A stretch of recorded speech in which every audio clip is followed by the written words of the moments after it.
En la actividad experimental 1 obtendremos los valores de la resistencia 7, bobina 6, condensador 1, condensador 3, condensador 5 y condensador 7. Y luego con estos valores procederemos a calcular las reactancias inductivas y capacitivas de la bobina 6 y de cada condensador. Bueno, C1, 2.42 microfaradios,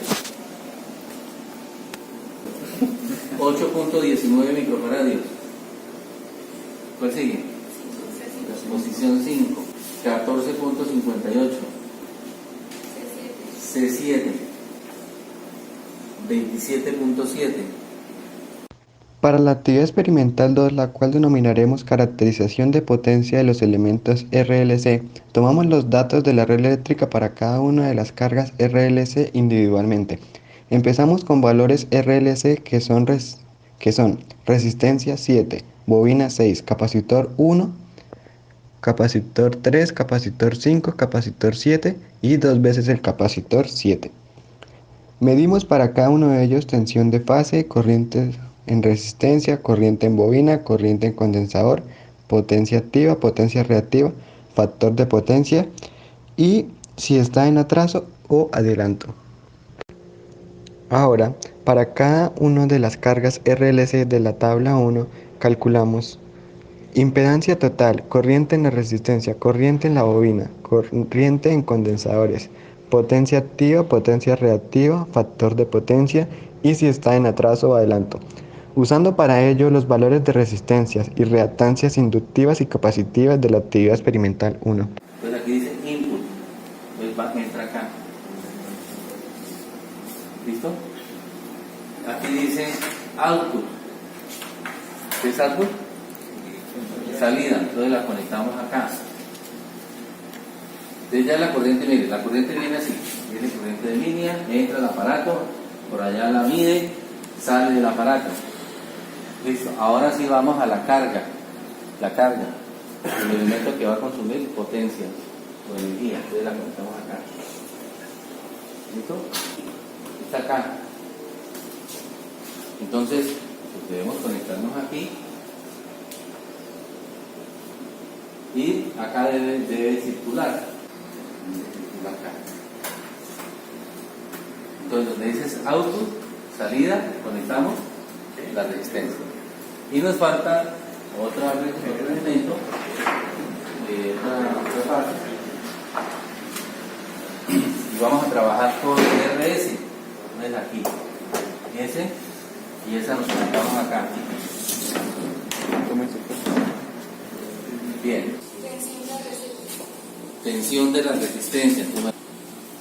225.7. Aquí marcando la mide. Y aquí la mide con un decimal. 225.7. ¿Qué más? Sí. Corriente R7. Pero entonces lo vamos a medirla aquí. Con esta parte.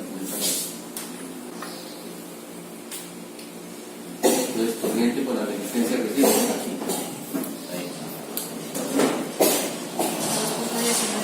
Dígalo muy fuerte. 2.20. Potencia activa. Entonces mire, aquí dice vatios, bar, voltamperios, factor de potencia. Entonces ahorita potencia activa, vatios. ¿Cuánto le está marcando? Potencia activa, dicten. 504. Bueno. Potencia reactiva. 49. Potencia aparente. 506. Factor de potencia. 1. Ahora es el 6. Vamos a pasarnos para aquí. Pida datos, ingeniera. 226.5. Corriente. 2.27. Sí, tu calle, 33. 531. 530 y 0.06. La tensión de ese condensador. 226.4. Corriente.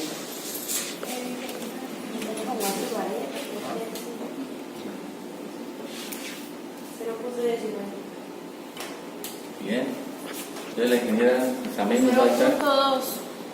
50, 49.9, 0.01.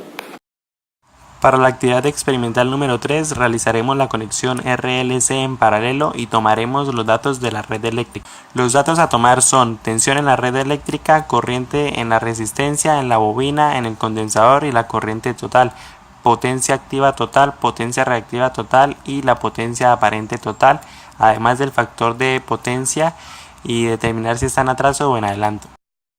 Para cada combinación RLC del inciso A se calculará la impedancia total, la corriente en la resistencia, en la bobina y en el condensador, además de la corriente total, la potencia activa y reactiva total, la potencia aparente y el factor de potencia, escribiendo si se encuentra en atraso o en adelanto, haciendo uso de los valores de la resistencia y de las reactancias capacitivas e inductivas del numeral 1.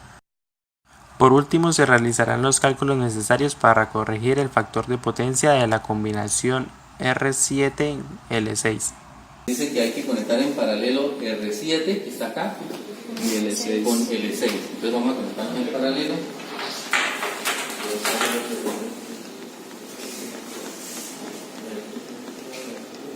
Entonces, aquí.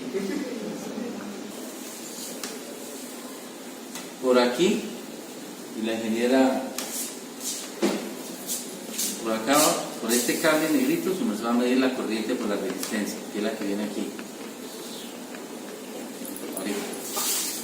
Y con este rojito, la corriente por la bobina. ¿Sí? Que es la que viene así. Entonces, corriente por la bobina, corriente por la resistencia. Y esta es la corriente de línea, la que viene de la electrificadora. Como están en paralelo, estas dos corrientes, para hallar esta, ¿qué hacemos con estas dos? Están en paralelo, se suman. Esta es la corriente total y aquí se suman esta más esta a esta. Vamos a comprobarlo. ¿Listo? Entonces aquí está, corriente, ¿cómo le llaman allá? ¿De línea? Ok. Listo, voy a darles datos de tensión. Y totalmente. Vamos a dar datos de tensión. 223.4. Listo. Pida datos, ingeniera. Pida datos, ingeniera. Corriente de la resistencia. 2.17.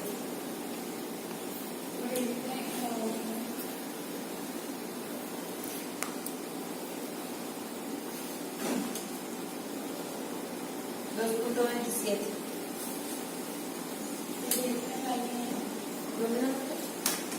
Uno solo cable.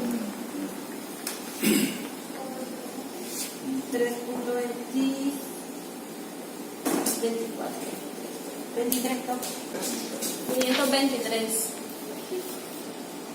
511, 735, 0.7. 0.71. ¿En adelanto o en atraso? En atraso porque solamente hay bobinas y bobinas y resistencias. Atraso. De la práctica se puede concluir que en el momento en que se mide la potencia reactiva de la resistencia, el valor no es igual a 0, ya que esta resistencia es un alambre que posee un espesor y una gran longitud. Para introducirlo en el banco lo que se hace es crear un embobinado, y este embobinado es el que va a consumir potencia reactiva, la cual es bastante pequeña comparada a la potencia activa de la resistencia.